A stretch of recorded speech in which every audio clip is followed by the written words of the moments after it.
Good day and welcome back to another episode of Step Up with me, your host Chanthal Whites. I'm so excited to be with you again. We have an amazing topic today, something that you need to hear. Maybe you didn't hear right by God. I've got a guest in the studio with me. Just stay tuned.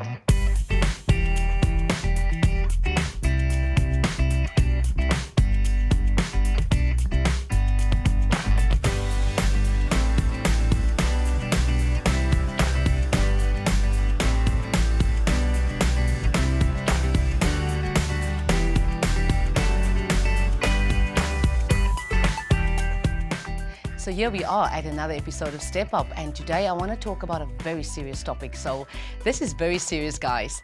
The topic today is going to be, I did not hear what you heard. And I've got a guest with me today, Dr. Gerard Kotze, somebody that's been in the ministry for over 30 years. And I'm so honored and privileged to have him with me today on the set. So good day, Dr. Gerard.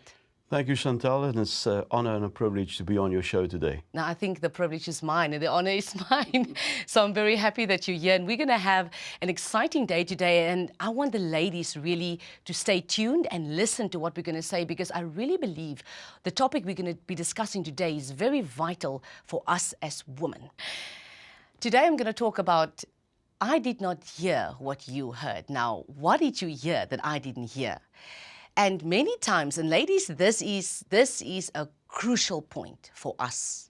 It's very important, because many times we say we heard God said something about a man, a certain man, but the man didn't hear what God say.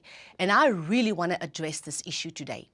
I want to talk today, Dr. Gerard, about we as women that normally says, you know, I've been a Christian for most of my life. I'm an intercessor. I'm praying. I hear the voice of God. And you know what? I know the voice of God. But then sometimes I end up hearing incorrectly. Or what I heard was not really what God said. And that's what I really want to talk today with you and to our lady viewers. So one of the things that I want to talk to you about is a friend of mine came to South Africa a couple of years ago, and she got a prophecy. Now listen to the prophecy. She got a prophecy. Somebody said to her, when you go to Africa, you will meet your husband. Now here's the thing. She did come to Africa shortly after that, but she never met a husband. She fell in love with a guy, and she said to this guy that, you know, I had a prophecy and I believe that you are my husband. She didn't know him well. They only met each other once. She fell head over heels in love with him. But unfortunately, he did not feel the same. So there was a friendship that started. But at the end of the day, she believed that this was the husband because this is what the prophecy said. When she told him what the prophecy was, he said, but God never said anything to me. And I also have a relationship with God. So how can God speak about me, but he doesn't speak to me? You know, so that's something. And I have a similar testimony in my life where I also thought God said to me that this specific gentleman in my life was my husband. And I spent 2 years on my knees for this specific man. And at the end, when I finally got to the point where I was listening to God and attentive to him, attend my ear to him, he said to me, what did you hear? And I said, I heard something, and God said, no, because I'm not the author of confusion. What did you hear? And what did you ask me? And I said, you know what I asked you, God? I asked for a friend. And I believed God said, this is my husband. Why are we hearing so wrongly? What is wrong? Wow, Chantal, that's a mouthful. But just to start where you ended off with having a friend, I recall there was a young man who said to a girl once, I'm in love with you and I want to marry you. And she says, no, I just want a friend. And the guy responded by saying, if you want a friend, find yourself a dog. He's man's best friend. But getting back to what you said, there's certain components that one's got to bear in mind and keep in mind at all times. First of all, you mentioned prophecy. One's got to understand prophecy. And I think as church leaders, we sometimes counsel people wrong. We give them wrong advice. We tell them when they receive a prophecy, we tell them put it on a shelf and wait till it comes to pass. Now that at first can be a problem, because now I'm waiting forever and a day and I might miss my opportunity. The situation, the story that you refer to about this girl coming to Africa. Now, first of all, God said, go to Africa and you will meet a man. Now, in Africa, there are many men. There are many men. So the first one she meets, she falls in love with. Now, what I always say to people, and I'm privileged of being in the counseling ministry and giving people wise counsel, hopefully, is one of the things that I say to them, if God has given you a prophecy, and especially when it comes to meeting your life partner. You must remember, this is a lifetime commitment. This is not something that I buy and I trade in after a while. Tomorrow when I don't want it. Exactly. So what I need to understand, first of all, when God speaks and He says, this is what I've got in store for you, I need to follow His guidelines. So first of all, I need to come from wherever I am and move to Africa. I cannot sit in America or sit in Europe or anywhere in the world and expect God to give me a husband in Africa. So first of all, I have to understand I need to take action. So I need to buy a plane ticket. I need to prayerfully ask God. What I need to do is I go maybe for ministry, not to look for a husband, but to get out there and be busy with the things of God. Secondly, when I do meet a man, this is what I would say. The Bible clearly teaches us, acknowledge God in all of your ways and He will make your path straight. The problem that we're having is I have a word, God's going to give me a husband, so I'm out there finding the first man. But that's where God's involvement in my life stops. That's where God's involvement actually starts in my life. God, beautiful man, wonderful man, everything I want, what do you say? The other thing that I want to add on that is, Dr. Gerard, is timing and prophecy goes hand in hand. We've got to be very sensitive as women, because you know what, when we get older, a little bit over 30, we get, I'll not say confused, let me correct myself, we get worried. You know, everybody around me is getting married and woo, I'm not getting married. And Correct. Those are things, now you heard a prophecy and you think the prophecy, you want to step up the time and bring the time to now. When God says clearly, the prophecy is for a specific time. And here's the thing about this specific topic story that I was talking about. Coming to Africa, because she's not coming to Africa just once. She's been here now 3 times. And she's going to come more because her heart is in Africa. But the first man that we meet, or the first person that you engage with, or the person that seems to be single in the ministry is not necessarily your man. Because sometimes and hear me ladies when I say this, what we normally do is, there's a single guy in the worship team. There's a single guy, God is just lifting him up and he's stepping up in ministry. Now I qualify myself for a specific man. I don't even consult God, because according to me, I'm a prayerful woman. According to me, I'm an intercessor. Don't even play with me, you know? So I've got all these things and I think I've arrived in the ministry, but God did not qualify me for that man. How do we as women, what would your advice or your counsel be to us as ladies? When I spot a young man in the corner, I think to myself, you look good, and I see myself with you. And I approach you, because you know what we as women nowadays do? We approach the men, we ask them out. I don't know if there's anything wrong with it, but I just think I'm too shy, I can't do that. But we do get that at this moment in time. And the problem that we're sitting is we end up going into a relationship and the man doesn't want us. Well, Chanthal, I think one of the biggest problems single women struggle with is desperation. They age, they want security. You know, you get a flat tire, and I recall you sending a photo, just changing a tire, saying, this is my life as a single woman. Obviously, that's part of being single. Desperation is a very dangerous thing, because God sometimes wants to take you on this journey to get you to that place where He wants to use you. Back to the story of Africa. You've mentioned something. She's been here for 3 times already in Africa. First, God's main purpose is not to give you a life partner. His purpose would be to send you out to do His work. Seek ye first the kingdom of God and His righteousness, and all these things will be added unto you, according to Matthew. So first of all, God's going to send you on a mission, but on that mission, He's going to equip you for that work. So what is important is to understand who God really is. And I think what people find difficult is when it comes to, especially a woman, trying to find a man, instead of getting to know God more, because the more you get to know God, you will understand how God operates and how He thinks and how He works.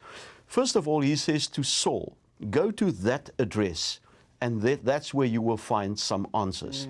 He takes the Israelites. He says to them, get out of Egypt. I'm going to take you out of Egypt. I'm going to bring you into the promised land, a land overflowing with milk and honey. Quite specific. So he says to them, this is what I'm going to do for you. On their way to Canaan, they strike the desert. Being in the desert, they sit with a Canaan mentality. So they're not ready for this hardship and difficulty that they experience. So be specific. Ask God. I remember when my wife asked for a husband, she made a list of 10 points. Now, when you speak to her today, she will tell you that list is way too short. But she got everything that she asked for. Now, if God is a specific God, you can ask Him, and you can check on your checklist. You can ask God, is this the man for me? So I suggest that, first of all, get God involved in every decision, not for the start, but all of the way. There you have it. That's our view on what we heard God did not say or God did say. What about you? There was a time once when I had several dreams about somebody. I wasn't really dating him, but I was very close to him. And then I was very surprised to find that he found somebody very quickly like that. And was, a tearing sort of feeling, I thought he was going to be my husband, but then ended up being someone else's husband. It's beautiful being single, when you can be alone with yourself, when you can focus on you as an individual. I love being single and taking care of me. Now I'm not desperate because I'm enjoying being single now. I'm never lonely, but I think it's truthful to say we can be alone. I'm a widow, but sometimes you sit with the Lord and you kind of say to Him, well, it's you and me. Being single makes me feel more free, and I'm more happy than being in a relationship that's false. I would say that it's much better to wait than to do potential dating or a lot of dating. Wait and trust in the Lord, and He is sure to not ever fail us with what we put before Him and ask of Him in His name. I think you waste your energy dating a lot of men before marriage. There's only one rib cage that the spare rib fits in, you know. But it's always nice for a woman to sit and meet people, but I think really you can waste a lot of godly energy just looking. There you have it. It can be crazy when we don't hear right. So Dr. Gerard, I want to talk about my situation in a minute. You know, I want to talk about a couple of things quickly, but one of the things that I want to quickly focus on is when I specifically asked God for a friend, I ended up pushing God against a wall because I thought I wanted a husband, only for God to tell me, but what did you really ask me? Then I realized, after 2 years of prayer, I realized I never asked God for a husband, I asked God for a friend. And the reason why I did that, I was in a foreign land, alone by myself, no family. I was traveling for a while at a younger age, and I was vulnerable. That is what it was. I was vulnerable, and and maybe at that moment I thought I heard right, but I didn't hear, because at the end of the day, it was not what I asked God. And this is my concern for us as ladies. Many times we say that what I believe is what it is. And God looks at us and says, but time is being wasted because you're not hearing correctly. What would you say on that? First of all, Chanthal, you have to remember that being single might sound like a disadvantage, but it's actually a wonderful opportunity in spending time alone with God and hearing from God what it is that He wants for your life. Ultimately, whether you're single or married, you need to hear from God. God, what are the plans that you have for my life? In your case, you ask God for a friend. And that's what I said earlier on. You need to be specific. What do you want? If you want a friend, God's going to give you a friend. If you want a husband, He'll give you a husband if it's His will for your life. We also have to understand that not everybody is destined for marriage. It's not for everybody to say, every single woman to say, I'm going to marry a man. God might choose for your life to have you single for the rest of your life. I mean, Paul even made the statement by saying, it's better for me to be single. But getting back to you, be specific what you want from God. When you meet someone, you have to evaluate that person, what you've asked God for. Am I evaluating this person to look, has he got these qualities as a husband or as a friend? And the biggest danger that you can find yourself in is when you are vulnerable. You must remember you have emotions, there's hormones, there's all sorts of things that play a vital role. And that's why I cannot overemphasize and continue by saying, every step of the way, be specific what you want from God and ask God, God, do you want me to marry? Is there somebody that you've got in store for me for my life? And I think that would be the best place to start to ask God specifically what He wants for your life. The one thing that I do know is God hates divorces. That's not what God wants. So God doesn't want us to get married and then after 2-3 years, it doesn't work. It has happened, it is happening, but that's not God's desire for us. And I want to speak to young ladies today, single ladies that say, but Chanthal, I feel lonely being single. And loneliness can be a very dangerous point. It can be very dangerous because when we are lonely, we tend to mix with the wrong people and you're trying to find a place where you feel accepted.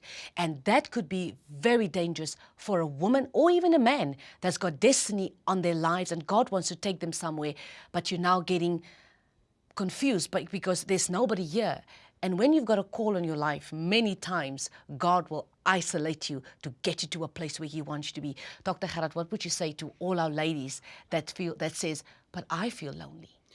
First of all, Chanthal, you have to also know and realize, you've mentioned that if you're in ministry, it's a different criteria for a husband when you're in ministry.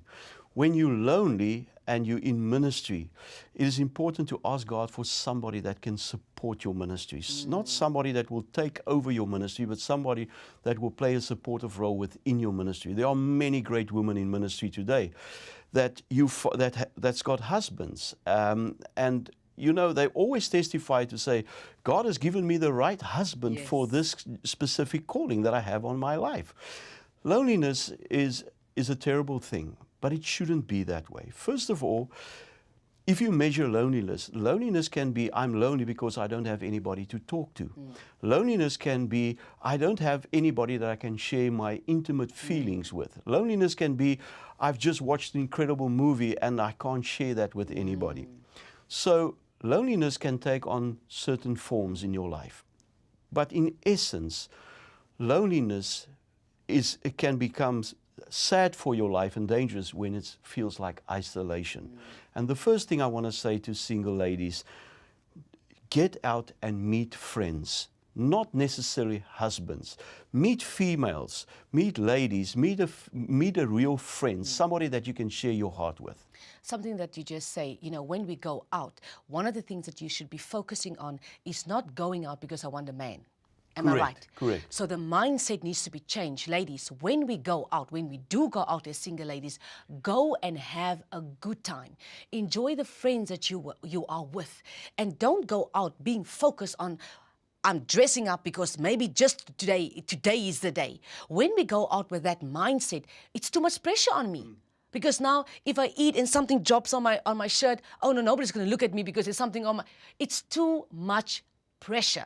So what you're saying is go out, be yourself, and just enjoy yourself. Go out in a group at first. Meet other people. Go out with a group of single people that are like-minded. That talk the same language. That talks the same language. That will help you to take the pressure off you. Somewhere along the line, you might see somebody in that group that you feel attracted to, but then you go into your closet and you pray and you ask God, and not long you will discover that that person disappears from the scene or they're coming closer. But once again, acknowledge God in your emotions and your feelings, but you will only be lonely if you sit in front of the TV and watch days of your life. Then you will become sad and lonely. Yeah, the one thing that I want to say before we close today is parents, and friends that put pressure on your friends, or parents that put pressure on their children that is single over 30. that is another side to the story. I mean, we can talk about this topic forever and a day because I've got notes that can take us through to the month, the end of the month. But the thing that I want to say today is, why are people pressurizing us as single women? Why? You're ending this on a high note, and this can end into be a start of a bigger conversation. But parents look at a young boy and they see this medical student and they want their doctor to marry their daughter to marry a doctor, or they see this young engineering student. They are more in love with this. It's career. Correct. Than what they and say, I want this as a grandson, or I want this woman as a granddaughter. I think the problem is that parents, like choosing a career, they see themselves, what they want for themselves, instead of what their children really need. Parents, what we can say to our parents today, first of all, parents, make sure that you don't fulfill your dreams through your children, but let your children hear from God for themselves. That is a very important point. Sure, I've got pressure off me. And I hope where you are today, you feel a little bit less pressure on you, because you know what? You should, and Dr. Gerard said this clearly earlier, you need to fulfill what God has called you to be first and foremost. And the longer you're going to look for a man, the longer it's going to take for you to fulfill your destiny in Jesus Christ. Get the mind shift. Change your mind, your mindset. That is very important, because at the end of the day, it's about what you are going to accomplish while you are here. The man, am I right, Dr. Gerard, should just add to your life. Correct. Or the woman should just add to your life. But you should be a whole person, a complete person, a successful person within yourself. Because people, you attract who you are. Am I right? Correct. So if I'm not doing anything, I'm not attracting anybody serious. What is important, don't look for a man. Seek the face of God, seek His will, and He will add whatever you need. Dr. Gerard, how do I test? I did hear from God. God said it. And in my heart, I'm sort of, is this really God? How do I test something that I believe in my heart I did hear from God? The question seems daunting, but it's not so. First of all, what I think it's important, it varies from person to person. If I've asked God for certain criteria in a man, I check that criteria, whether they match on my list. If I ask for a man that I'm a worshiper and I want somebody that can worship God with me, you're not going to choose a man that sings like a dog who gets beaten up in a sink house. What you need is, you need to look at that person. Does that person meet the criteria? And then go out with that person. Spend time with that person. And you will discover that God will slowly but surely make this feeling grow inside of you, but not just in you. Just remember, if you heard from God, the other person also need to acknowledge that I have heard from God too. The Bible also says that God will always confirm His word. So if you hear from God, or you heard from God, but you're not sure now, is this the right thing that I heard? God will test God's word. He will confirm His word through one or two witnesses. There will be confirmation on what God says, and God will give you that assurance that you know that you know that you know in your heart. People will come from left, right, and center. God will prove it to you through His word. Something will drop in your spirit from a television program, or from something that you hear on the radio, or even sometimes a song, and it will just gel with your spirit. And that's how God sometimes, not all the time, but that's how God speaks. Or God will even confirm it to you through a dream, because He backs up His own word. You're absolutely right, Chanthal. God confirms, and confirmation is very strong. How can two walk together lest they agree? Agreement. You see, there's this agreement. Both of them will know. And it's something that you will just know that you know that you know. It's not an emotion. It's a deep consciousness, a deep confirmation inside of your spirit that you will feel. And you don't have to push it. You will find that coming from the other individual, it will just gel together, it will just come together, and that will be the final test. Taking hands together, say, God, this is how we feel. Can you put your seal on this? Amen. By giving us one final confirmation? And pray together. Pray together. Praying together as a couple is very important. And when you get the word from God, make sure you pray about that word continuously. Do not stop. Can I just add one last thing? when I counsel people to get married, I always ask them, why do you marry? If they say, because we love one another, I tell them, dangerous. You can't marry one another because you love. Love is an emotion many times. You got to have a word from God, confirmation by both of you, and not just, love is a key ingredient, but if it's not godly love, then it's something worldly totally love, different. and it's totally different. And some people fall in love and some fall out of love. There we have it. I mean, I could not have ended this better. But I do want to pray for you today. And I know, when we're over 30 and we're over 40, and it does get a bit serious. But you know what? It ain't over until God says it's the final thing. God's got the final word about your life. So right now where you are, touch your heart and put your hand on your heart and say, Lord, here I am. I am lonely, I am lost, and I am confused. And my heart was broken. And the guy that I thought I was going to marry ended up marrying my friend. But I pray today, Father, that you will touch me, that you will fulfill your desire within me. And that, yes, Lord, that I will seek your kingdom first and your righteousness, so that everything, including the man, will be added unto me. You stay blessed until next time. Thank you, Dr. Gerard. You're welcome.